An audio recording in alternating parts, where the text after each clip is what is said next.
All right, here we are back at the Blue Ridge Bonfire. Yeah. We appreciate you showing up. We have lost Logan, so if you've seen Logan, check the back of your milk carton for a reference photo. But he's normally about this tall, dark hair, beard. Just kidding. Logan's just not in the shop today, so you're left with Matt and I. So best of luck. We'll see how that goes. Logan's off working on Horror movie? a horror movie. Yeah, a feature Yeah. film length horror movie. I feel like the real horror is the schedule though, because he said they worked till 2 last night, and they were meeting at 2 today, p.m. Right. It was like, wow, okay. Yeah. Yeah, and I feel like Matt and I may owe some of our listeners an apology because Logan has told us in the last couple episodes, the ones we did in Norway, there were several times where we just showed something to the camera. We realized, or we forgot, that this is in fact an audio-only podcast on some platforms. So, hey, Logan took care of you. We did not do that intentionally. We're just caught up in the moment. Yeah. So, hey, we want to talk about kind of like the State of the Union for the overlanding country. It's an election year. We'll be electing a new president of overlanding this fall. Oh, geez. We can't. If we're gonna go into politics, we gotta go full in. Yeah. Just kind of like we were talking about, like where we see it. Trends come and go. Now all I can think about is the government. So you're killing me. You've ruined it for me. Now that's the only thing I've got Here, on my I'm mind. sure we can get you on a different tangent though. I don't know. I've got some big tangents on that one recently where I'm just like, what in the world are we doing? Yeah. It's actually, I mean, and I don't follow the news, right? I follow like Right. Yeah. 2 or 3 little pieces of news, and I follow them about once a week or twice a week that I think are pretty interesting podcast wise and stuff like that. Yeah. Mostly explaining like what legal stuff that the Supreme Court's been doing, and boiling that down to Yeah. what and why, and the fact that basically I've figured out that our elected officials in Congress are effing useless. Oh, that's for sure. Yeah. Yeah. Yeah. They should just make laws the way they want them made. Anyway, Matt has been in I'm the off my political rant. the overland space for how long now? I don't know, a long time.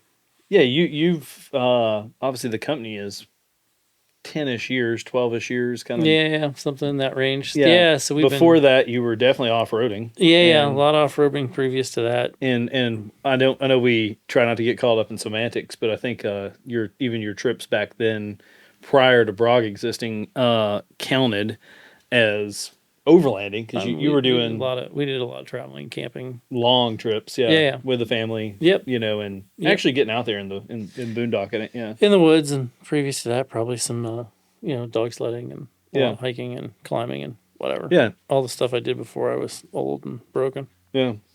And maybe that's even a better direction. It's like not necessarily overlanding, maybe just the outdoor space in general. Maybe if that's too broad. I don't know. The biggest thing for me, I think, the thing I thought was interesting the other day, that it is so many things have diverged from who I am, in the way I think about stuff, that I don't know where it's going, and I don't even know that I care. We build the gear we like and things we think make life easier and make things beneficial for people, and we just keep doing that, and whatever the space does. Hopefully we build things that other people like, and we stay in business. I mean, that's kind of the way it works. But it was interesting. I was listening to a Dodge truck commercial, and I own a few Dodge trucks and have owned a few Dodge trucks over the years. And they were touting the fact that the full-size Dodge, like the 2500s and 3500s, were the most technologically advanced vehicles, trucks in the world, and I was like, no, well, that's the exact opposite of what I want. Yeah. Like, I was driving Laurel's 2000, I think it's a 2000 Excursion, and I was like, this even might be a little too much for me. You know what I mean? I just think more stuff you got, the more stuff goes wrong, the more problems you have, the more And the problem is with a lot of that stuff, was talking to a buddy recently about a van build, is that like it's all the redundancies and these systems are connected. So like this little, widget breaks. Well, now wheel speed sensor goes out in your van. had it happen multiple times. Suddenly your 4-wheel drive doesn't work. Right. Yeah. Yeah. And it's like, I appreciate my Land Cruiser, all of my Land Cruisers, because there's a shifter. You know what I mean? Like there's a shifter for 4-wheel drive. It does a linkage. And if it doesn't go in gear, I can get underneath there and whack it with a hammer. I'm probably going to get it in. Yeah. You know what I mean? Like the old Jeeps were the same way. Now it's like you turn a knob to put it in gear. What? Anything goes wrong with that system, and you can't hardly do a damn thing about it. You cannot get underneath there with a hammer and fix it. When in all reality, like even if something goes wrong with the knob, it could be some stupid little 100%. Electronic piece that you've got to chase or just down. you had a bad connection or something, or the switch goes bad or whatever. And it's like there's no way to salvage that.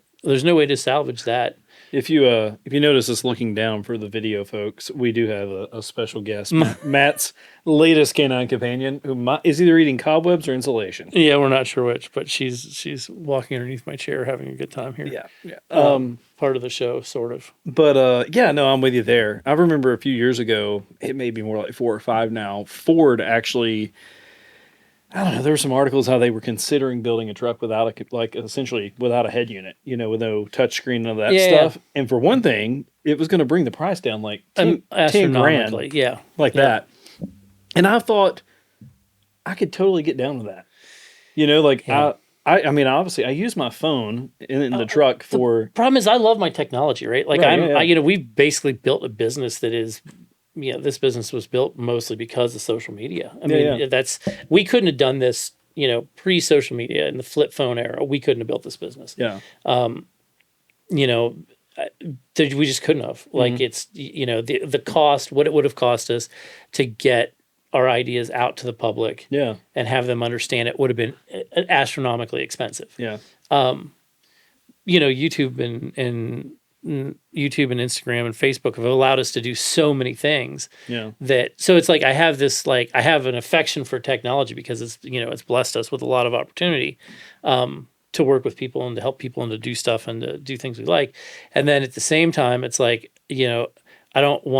I want as little technology in the rest of my life as possible. And it's like this quandary, right? Like I love Instagram, and this, I don't know if this is stuff we've probably way diverged from the state of overlanding, but it's like, I think so much of that for me is like, to be outside means I leave the majority of that behind. Not that I don't take my phone, not that I don't keep track of stuff, not that when I'm bored, I don't look at something, but it's like separating yourself from all that. And I don't think that changes for people, right? I think being able to get separated from the technology and from the stuff and sort of have, more fireside kind of conversations and that sort of stuff is still, I think people still long for that or still, and having friend groups that, sort of like-minded. And you had a meme the other day. It was like, Bear. Was it Bear?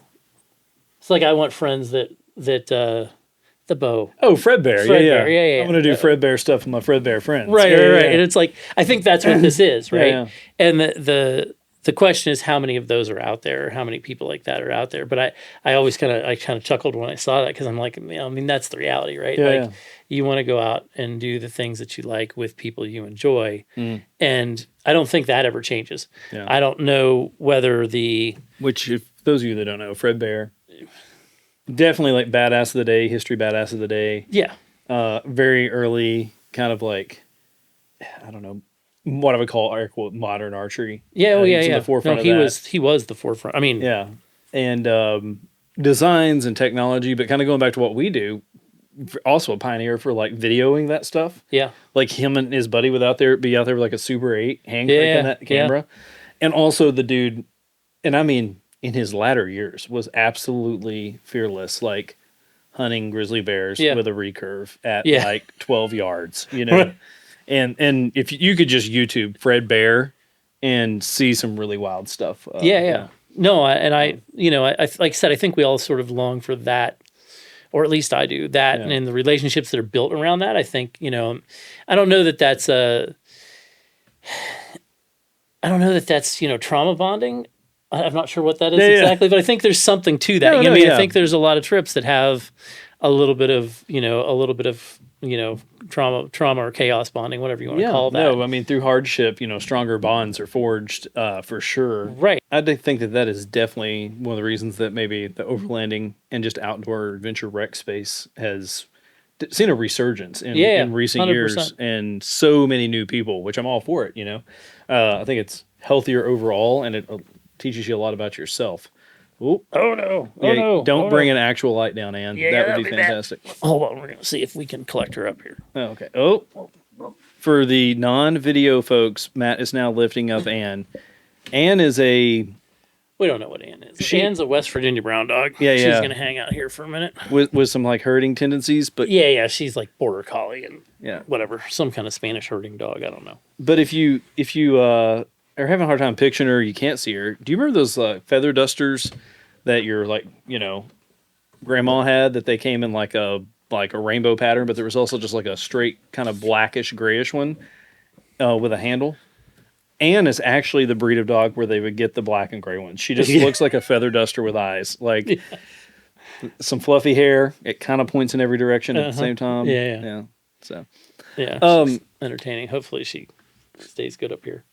when we started talking about this topic, though, Matt, something that kind of came to mind and something I think is really cool is while I don't want to say that you can't get a stock 4x4 or honestly even a stock all-wheel drive vehicle and go a lot of places, and that's been the case for a while. I mean, the 80 series was in the 90s, yeah, early 90s, you could get one of those and go pretty much anywhere you wanted. But something I've thought that's kind of cool that you're seeing a continuation of this, and your truck was kind of on the forefront, was like going and get a truck from the dealership that is actually like outfitted to the nines.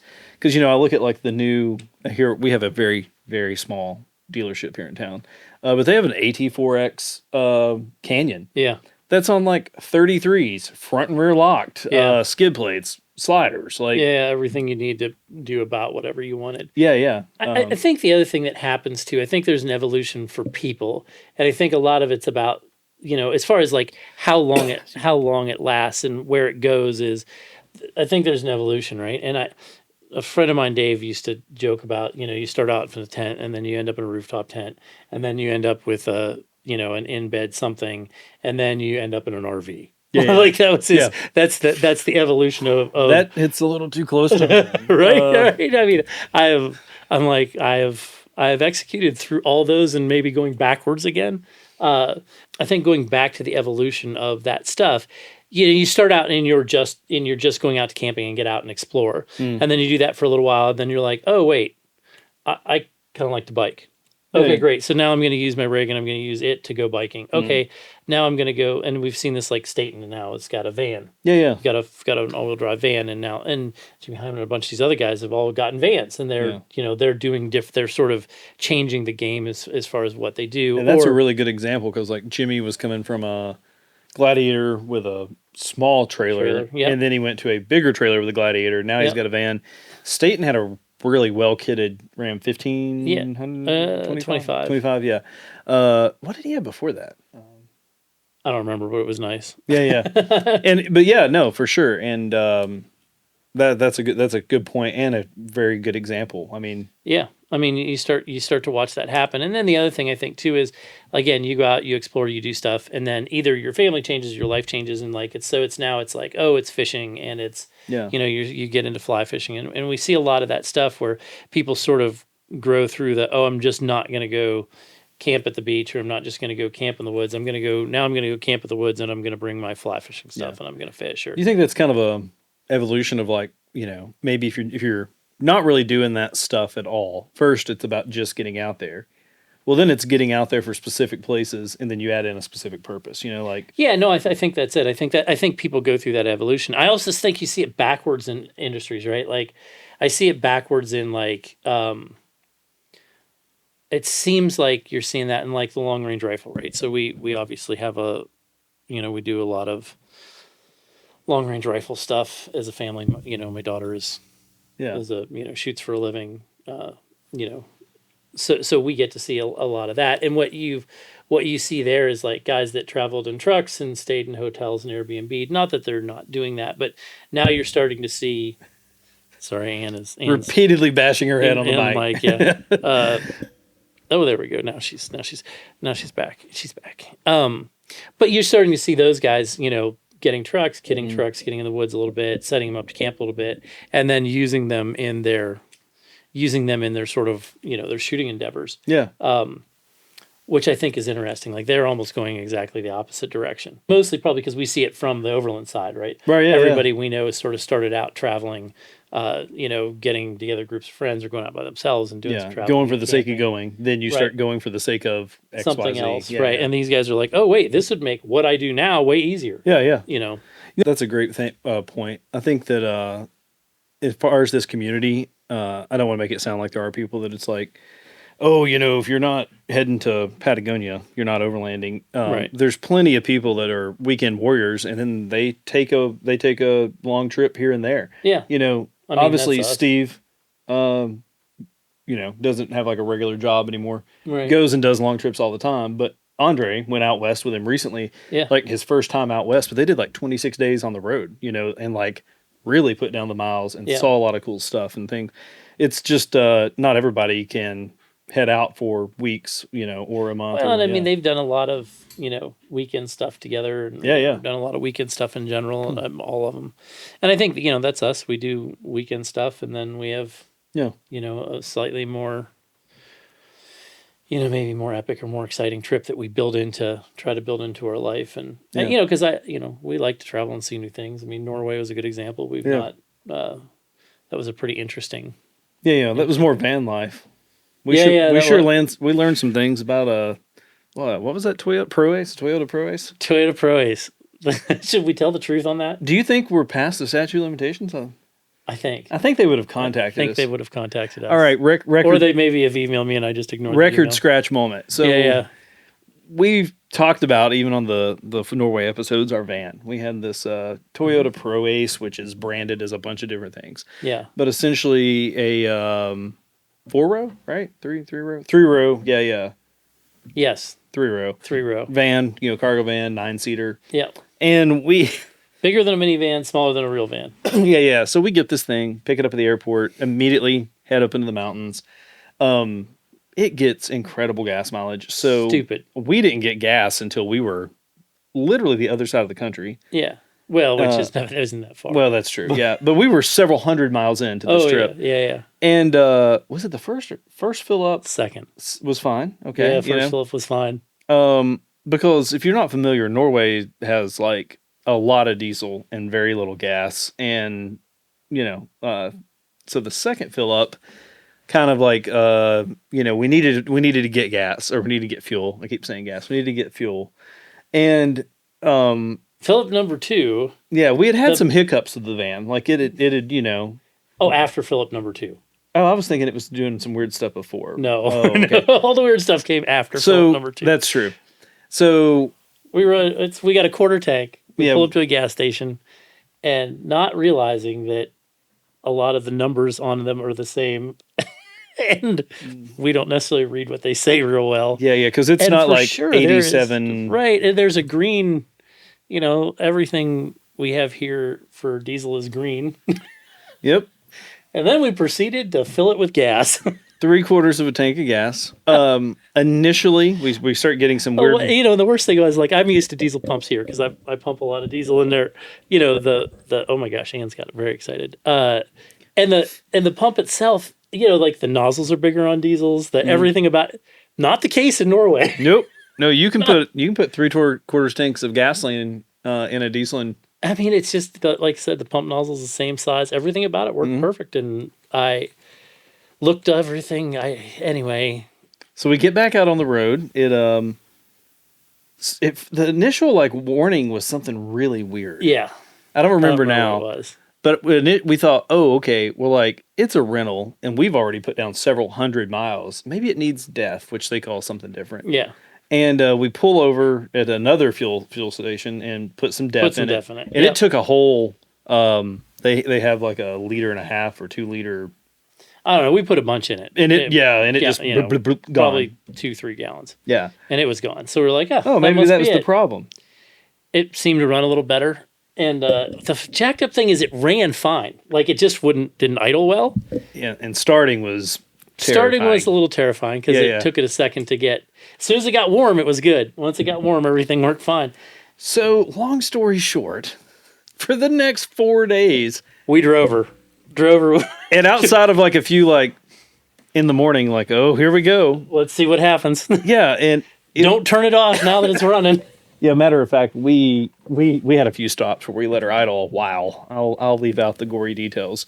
But we also were how wild, but we wanted it to essentially to burn through as much as we could. And so finally, we were down to a point where we figured if we fill this back up with what we would verify as diesel, as in like literally looked at the sticker inside the fuel door, looked at the sticker on the pump, which was like B78 or something. I don't know, weird, like whatever. And then ran like a top. Was absolutely fine at 110 kilometers an hour, which was the fastest we had went in allowed like to go. 11 days. Started perfect and everything was fine, but we figured we had got her weaned down to about 80% diesel at that point, as opposed to the 30% or 40% diesel that it was before. Yeah. So that doesn't have anything to do with the State of the Union or where we see Overlanding going. No, except for the fact that I think we need more Toyota Pro Aces in America because you can't kill them. Yeah. There's no death to a Toyota Prius is going to survive. Because it's funny, we did a lot of Googling on Toyota Pro Aces, by the way. And they kind of have like a bad rep of like being kind of a crappy van. And the whole time we're like, I don't know, man.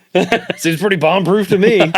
Because I can't think of many diesels that you could practically give them a full tank of gas and you could drive them around the country. Yeah, and have them wake up in the morning and run. Yeah. And actually within 5 minutes, like ran fine. Yeah. Like ran normal. I mean, I just assumed it was really a multi-fuel motor and nobody told anybody. I will say that one of the worst startups was in a underground parking garage. And the exit was like it was the walkout and drive out exit. And there was a guy there. I don't know if he was oblivious or he just had a great poker face because we were right behind him and this thing sounded like an Iroquois helicopter was trying to take off. And he never flinched. I mean, we were literally like bumper to calf. Yeah. And he just like punched in the exit and walked out. And I was like, dude, if a van behind me was going coo coo coo coo coo coo coo coo coo coo coo coo coo, I think I would look, like but he never flinched. We're like, wow, okay. Yeah, man. Nothing really messes with this dude. Yeah. But no, going back to the vehicles, that's something I think is really cool. Like, your Prospector XL's got a few years on it. AV's obviously been doing this a while. 100%. For several, I don't know, probably 2016, 17. I don't know. I feel like that's when I became aware of like the Bison, the Prospector. Yeah, I mean, they've been doing it for long before. Yeah. Mine's a 16. 16, yeah. JKs, I guess. They were building JKs. Yeah. But even now, it's like trickled down. I know there's not many of them out there, but I'm curious to see the new Toyota Trailhunter trims on the Tacoma and the new 4Runner. Yeah. Because, I mean, like, all those parts on paper look really capable. Again, another, like, everything's under warranty, everything's turnkey. Plus, you can get stuff through their new associate parts program. Like, you can get an ARB fridge, and it's, like, dealer installed. Ford has a Ford Performance thing that's got... Yeah, I mean, that I think is really neat in that you're starting to see that stuff come around. Yeah. Where, before it was everything was a DIY or everything was take it to a shop and have somebody build it. And now it's like you can just get it built into the truck. Yeah, you can practically roll off the lot, go to the grocery store. Yeah. And go do a trip. Like that's really neat. Like I said, I think it's interesting. I don't know. Like I said, I don't know how long it lasts as far as because everything goes in cycles and people get into other stuff. Yeah. Oh my gosh, Anna's just having too much fun over here. With I don't even know what. And I think it's neat because it's obviously for us and our listeners, we're pretty saturated in the Overland community. Yeah. But this is still pretty niche, like... Yeah, oh my gosh, yeah. So to see such a niche kind of like group, community, whatever you want to call it, affecting some of the biggest automakers and like some of their decisions, I think that's kind of cool. I don't want to say like throw the weight around, but at the same time, like the weight it carries. It's interesting, the people that you talk to that are the companies you talk to or that we get an opportunity to talk to that are, looking at this space as a growth opportunity for them, Mm. where a lot of people that have been in it are like, "Are you sure?" Yeah, yeah, yeah. But it's like, everything from, you know, s- Swarovski or Yeah, whatever yeah, it is. Bino shows up at a bunch of stuff now, and yeah. you just get so many of those kind of companies. More mainstream outdoor brands or even hunting, Yeah, yeah. hunting brands. I mean, you see Hill People gear at stuff. Yeah, Tully, I mean, for Yeah, example, like yeah, for the majority of their existence was like bike racks and cargo boxes. yeah, And now you can get a Tully rooftop tent, and yeah, they're obviously like pushing things into the overland space and stuff like that. So, yeah. No, it is interesting to see that, and kind of like I said, that other bigger organizations are seeing that as growth yeah. opportunities, and there's a lot of trailer manufacturers out there. Like the growth of that, I think is Yeah, that's something. I mean, I'm not like anti-trailer, it's just not for me. And you're right. Like sometimes you go to these shows and it's like not only how many there are, how many new ones there are. right. You know, we've talked about that before. Just I remain mind boggled. I guess that's the summary of that. Yeah, yeah, Yeah. me too.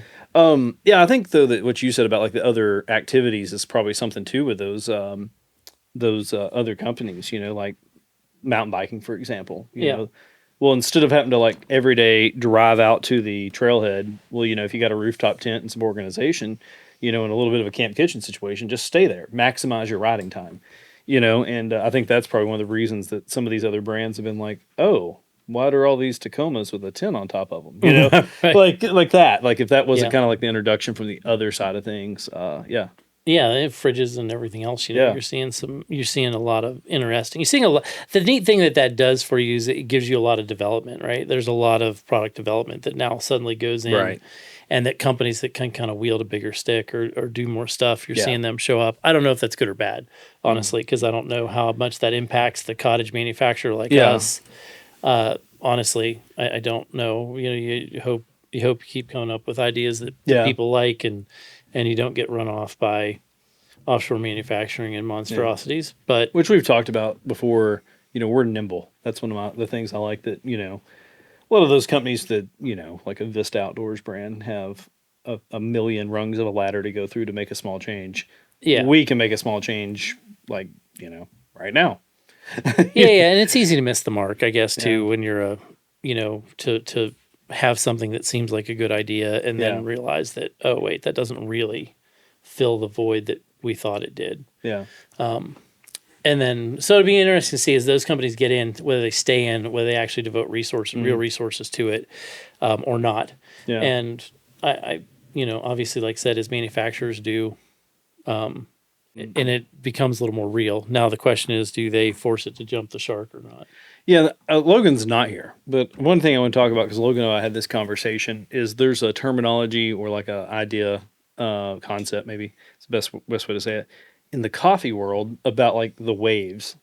And so like first wave coffee would have been, I don't know, early 90s with like when Starbucks and Pete's were like, chains but small. And then, that kind of like pushed the rise of the coffee shop where you had coffee shops in like every small town in America getting into second wave. And I guess the idea now, if I'm misquoting this and anybody's like really into the coffee world, comment, let us know. But now it's like third wave coffee, and that's like, where, some of those that didn't really do it well have fallen off the back. And then you're having people that are innovating in the space, but maybe in new ways.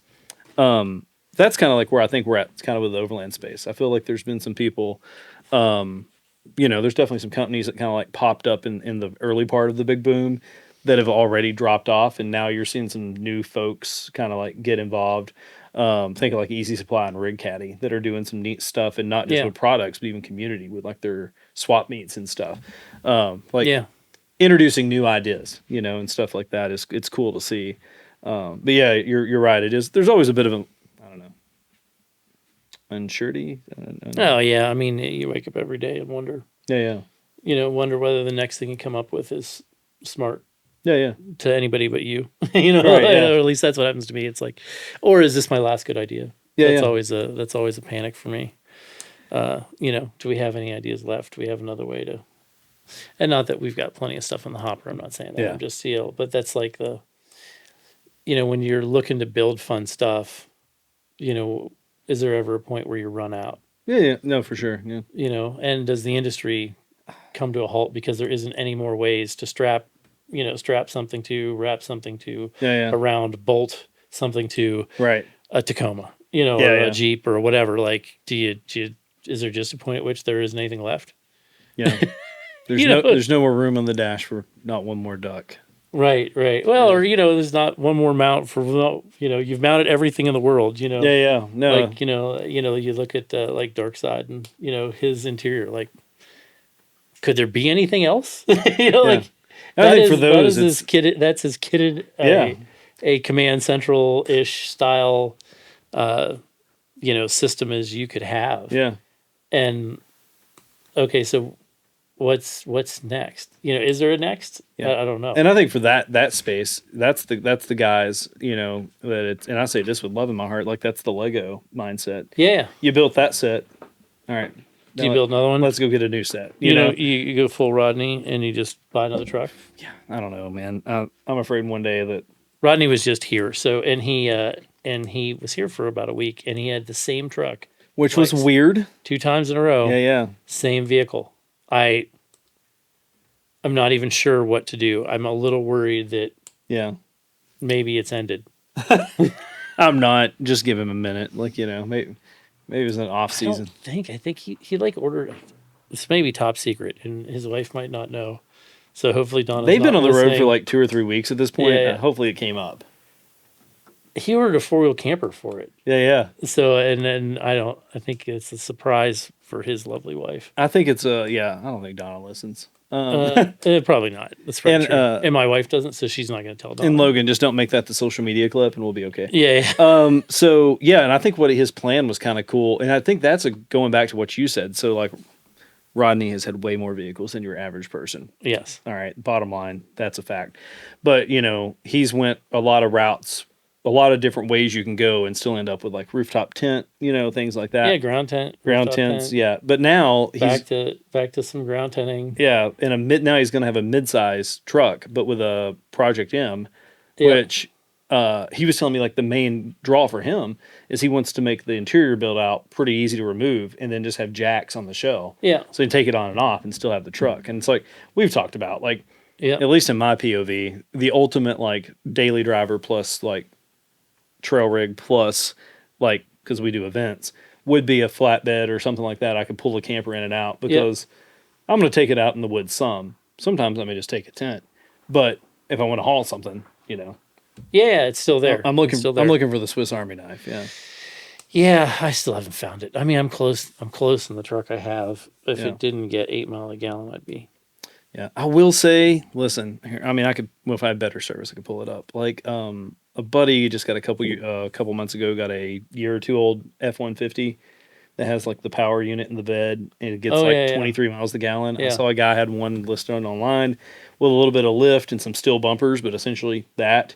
He had actually ordered it, thought of you. He would appreciate this. It was double bench seat. Oh, really? Yeah, yeah. And I was like, man, that is kind of it. Like, he had a regular camper shell. I would either go flatbed or some sort of camper on jacks. Yeah. But it's like, yeah, no, that's it. It's the daily. It's reasonable gas mileage. It's pretty capable off road.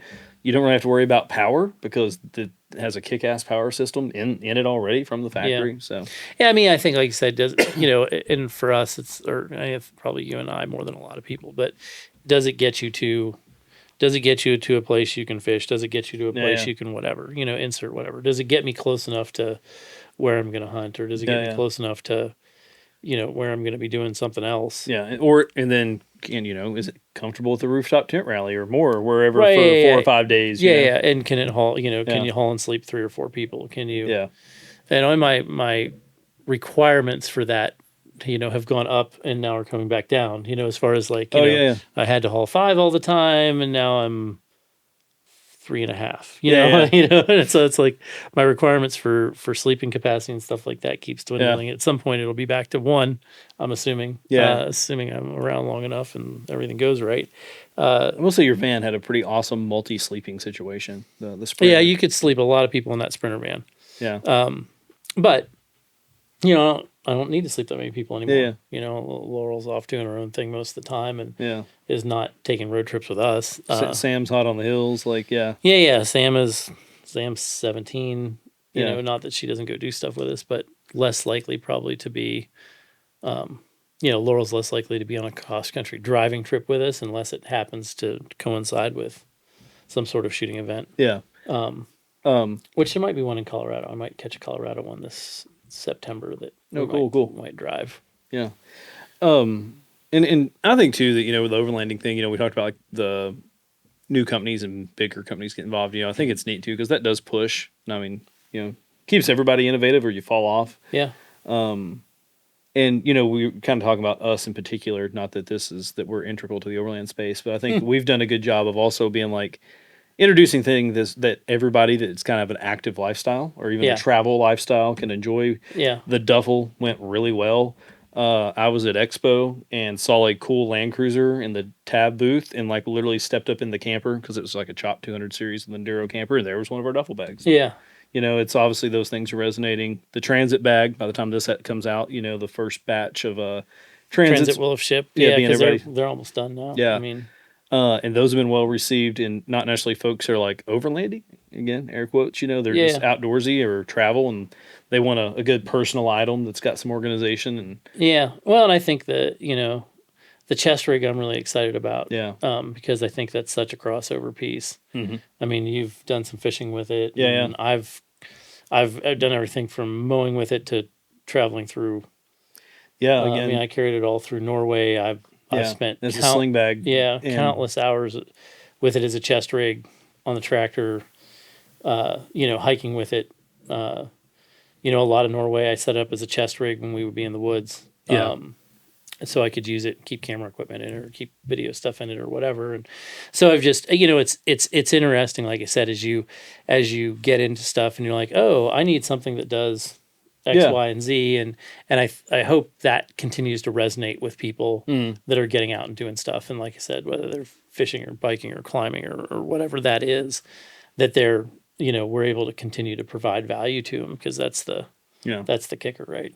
Yeah, and again, you go back to semantics. I think the overlanding space has something to offer for a lot of people that may not be identifying as overlanders. Because, for example, Taylor, Best Damn EDC, goes to a lot of events, you know, camps, stuff like that. Smoky Mountain Knife Works had an event last week, and him and another guy came up, spent one night in the woods, camped at Smoky Mountain Knife Works, you know, one night.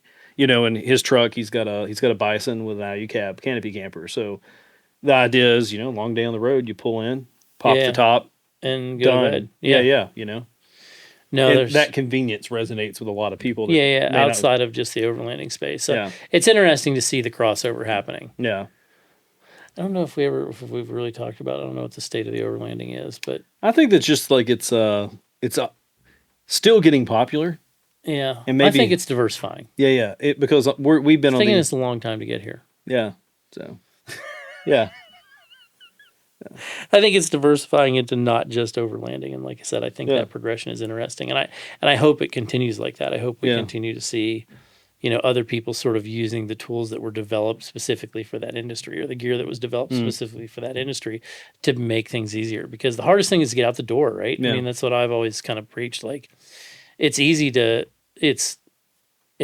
not do something, you know. So the easier you can make it to get out the door, the more, you know, the more your stuff's already there, the more your stuff, you know, it's like fishing. Like, the more your stuff's already in the truck, the easier it is to stop on your way home, or to go out for on Friday after work, or after work, and catch and just spend 2 hours fishing. Mm-hmm.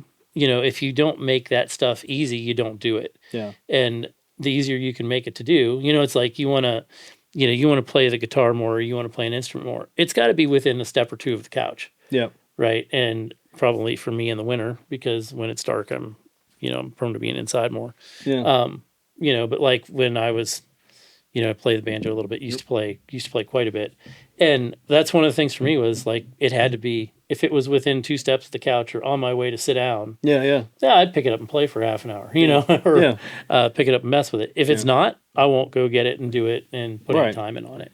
Yeah, no, for sure. And I think it's important to kind of welcome the new folks. Maybe they're not doing your brand of overlanding, but like they're still getting out there, having a good time if they're doing it responsibly. we've got no qualms with it. You Yeah, know? yeah. No, I think that should be the goal. Yeah. And I think that's the pretty much the state that we're in right now, and Yeah. hopefully that covers our State of the Union. State, what are we calling this? Yeah, the state of the overlanding. And so if we could just convince Toyota to bring the Invincible Pro Ace to the States, Right? the overlanding would be right in the overlanding world. That's true. That's true. So Well, good deal. Cool. We'll see you next time. Like, subscribe. Tell your friends. Leave us a review. That would be really exciting. I hate that we keep waiting to the end to do this. If only we had someone on staff that could just make that be at the beginning. If only. He's not here. Though. R.I.P. Logan. Yeah. I just mean because he's on like very little sleep. I want him to Yeah. rest peacefully. He didn't die. Right. He's just been not sleeping much. Yeah. So if you could put something like this in the beginning, Yeah. you know, where we tell people to like and subscribe and share. I think that's another important thing. They talk about share with your friends. Share with 3 friends. 3 friends. Yeah. That would be. Supposedly, if you ask somebody to do something, they're more likely to do it. Than if you Tag 3 don't friends ask. in the comments. Yep. Well, that would be crazy. Yeah. Okay, Logan, move this to the beginning. Yep. Just first words out of our mouth. Tag 3 friends in the Yeah. comments. Yep. And we appreciate the people who have stayed till the end. Mm-hmm. We still don't have our board up. No, but he's doing the ticker. We'll update it soon, like every couple episodes, like the ticker on screen. Okay. And hopefully the jerky wars will continue. I got some traveling coming up. I'll try to pick something up good. Yeah, me too. I So. got a long trip this week. Oh yeah. Week. Next week you'll have plenty of gas stations to browse. Well, hey, we will catch you in 2 weeks. Thanks for watching.